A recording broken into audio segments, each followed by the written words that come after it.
So molecular testing is now becoming commonplace in MDS as well as many other hematologic disorders. There are two particular areas where this is useful. From a diagnostic standpoint, there are patients who have cytopenias, but they don't have obvious morphologic dysplasia in the marrow. And the molecular testing in that setting may allow you to make a diagnosis of MDS in that patient.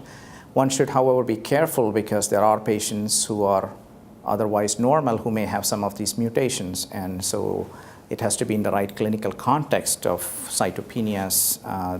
Finding these abnormalities on genomic testing may allow you to make a diagnosis of MDS and follow those patients closely. From a prognostic standpoint,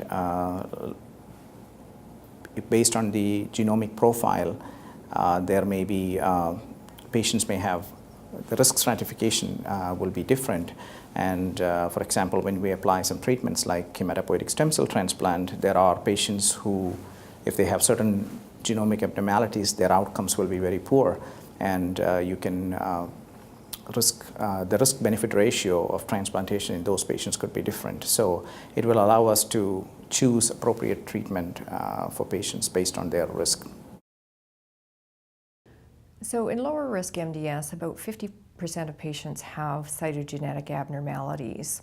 And as they progress to higher risk MDS, they may develop additional cytogenetic abnormalities.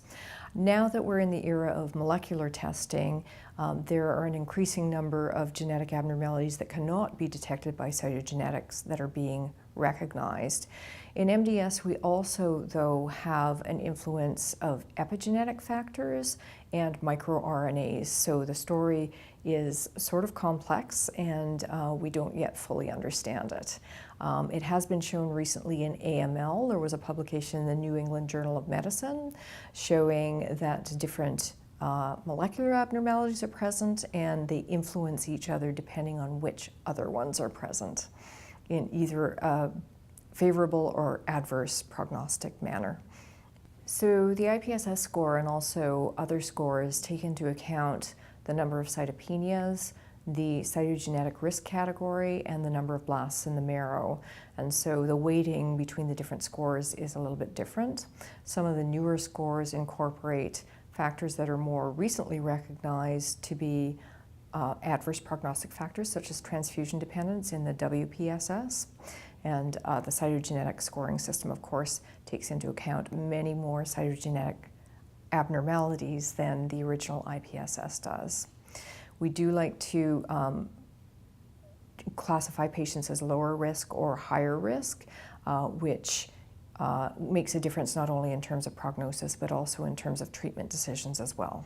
In Canada, we developed a tool which is available online called the Mds Clear Path, which walks one through the workup, diagnosis, and management of MDS and can be applied to individual patients. This includes the prognostic systems for MDS, and when we do classify patients, we like to stratify them into lower risk and higher risk MDS. Since the majority of clinical trials have been based on the IPSS score, that's what we mainly use, although we're now using the IPSS revised score more often and some of the other scores as well. So MDS patients are classified mostly based on the International Prognostic Scoring System, and there is also a revised version of it, the IPSS-R. But these scoring systems are not perfect. Sometimes a patient may be having a low or intermediate risk score by the IPSS, but in fact they may have some bad prognostic features. One example is a transfusion-dependent patient who was otherwise considered a low-risk patient. Clinically, that patient is at a higher risk for having complications. Same applies to patients who have very severe thrombocytopenia, for example.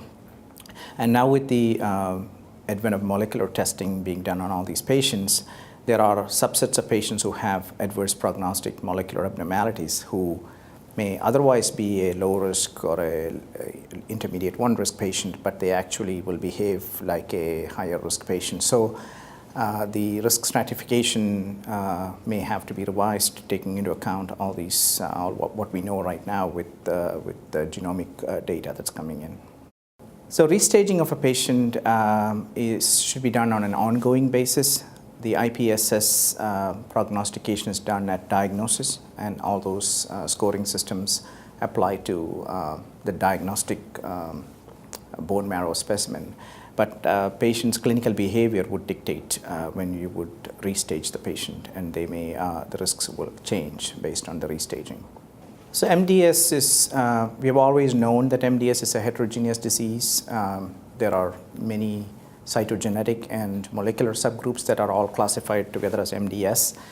Now that we know more about genomics, we are understanding that the mutations that are seen in MDS may group them together into certain subgroups. For example, there are MDS patients who have mutations in various components of the spliceosome, so that may be one subset of patients.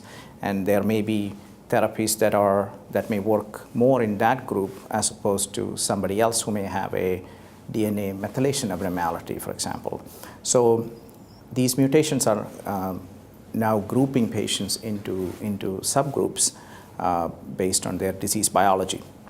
And there is implication for research as well, because before there were large studies done where all the MDS patients were grouped together and the drug was tested, and now we may have to move to a situation where we may test a particular drug in a subset of patients in a much smaller study. So it has major implications for research and even for treatment. And the certain subsets may have a particular sensitivity to a particular treatment, so we may have to use that in our decision making.